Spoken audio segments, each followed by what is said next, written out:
All I'm saying is that when these awkward phases are done, I never want to see a hat again. Shoulders, shoulders, shoulders, shoulders. I got a Christmas mug. Hi guys. So today we are doing it. We are talking relationships, okay? In the last 2 years, I have learned so much from relationships, in relationships, and reading, studying the psychology of relationships, and now working with my incredible clients. It is one of the number one things I talk about with my clients. They impact our lives so much, and I feel like there are a few things I wish I would have known a long time ago, and a few things I want to share with you so that you have this knowledge as well. So the first thing I want to address in relationships, whether it be romantic or friendships, is that I think we fail to realize that so often, 90% of the time, we are in love, we are in relation, we are in friendship with the idea of somebody and not actually who that person is. If you find yourself disappointed in relationships consistently, it's time to look at if you are in these relations to fulfill something within you. Because if we're in relationships to fulfill something within us, that other person will always come up inadequate. Because what we're doing is we're projecting an idea of who we need that person to be in our lives. And as long as we're projecting who we need somebody to be, we're not accepting who that person truly is. And they can't show up as that person because it's merely a projection. It's not really who they are. Does this make sense? So we are projecting consistently what we need, what we want to see from somebody, who we need somebody to be for us. And when somebody shows their face, it doesn't matter if it's this person or that person, it will look the same, because we are searching for something that we need to fulfill within ourselves. But what this does is creates deep levels of unhappiness in relationships, because we start to feel like this person is just not showing up for me, person is not fulfilling me. And this is the problem, is that standards is very different from fulfillment. You can have standards in a relationship, but if you are looking for fulfillment from a relationship, you will always come up short. Nobody can bring fulfillment into your life. So oftentimes when I'm working with my clients, it's unpacking this idea of the projection of what we want somebody to be in our lives. Whether that be our mothers, our fathers, our friends, or our lovers, there is always going to be a projection of who we want that person to be, and that's because we have an ego.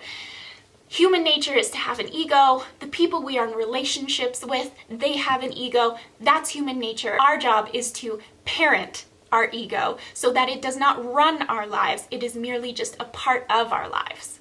So with that being said, when you find yourself projecting your needs, your wants, your fulfillments onto somebody else, oftentimes it's because we are falling short to do that within us. Yes, have standards of how you need somebody to treat you, but don't be looking for any type of fulfillment from that person, because I'm going to tell you right now a secret, a painful, painful secret that I had to learn in my own life, is that no matter how great somebody is, if I am unfulfilled within myself, nobody will be able to fulfill that for me.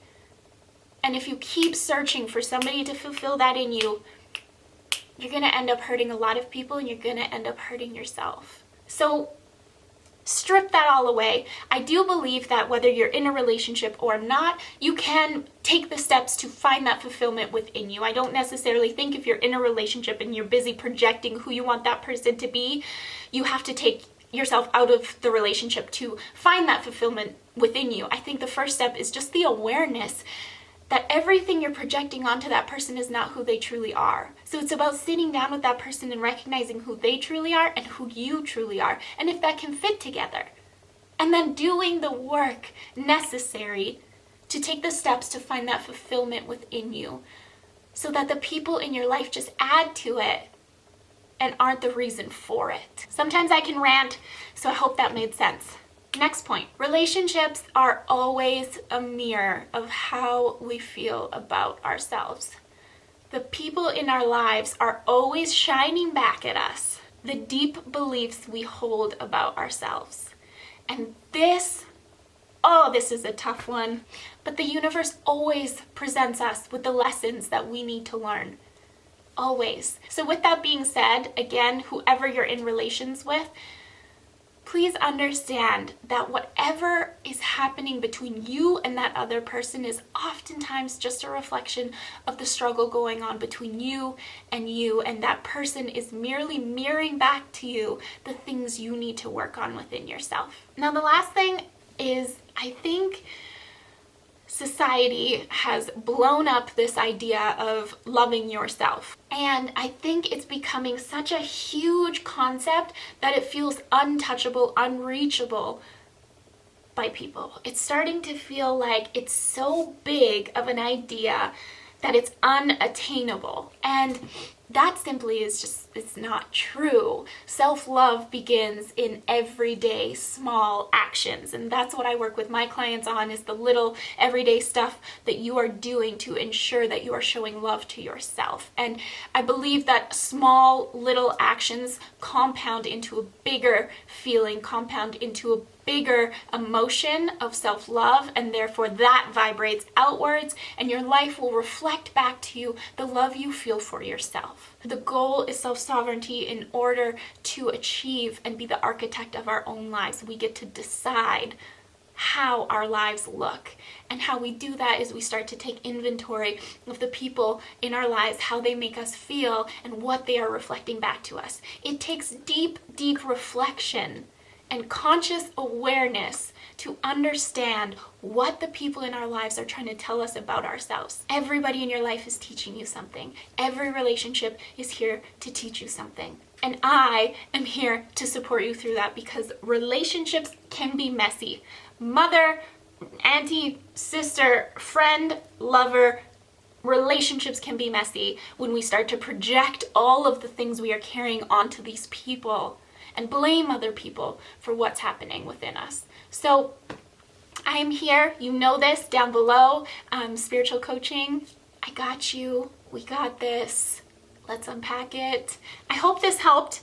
I know it can be a lot, especially when I get going. I get in it, honey. You can tell I'm in my groove. You can tell I'm in my research. You can tell I'm in my education, because I just start spewing. And I just want to give you guys as much knowledge as I possibly can. But if you want more, please reach out to me. We can work through anything. So I love you guys very much. I will see you in my next video. Let's say a prayer for the awkward stage, all right? We are getting there. We're going to get there. We're going to get through it. Love you guys. Bye.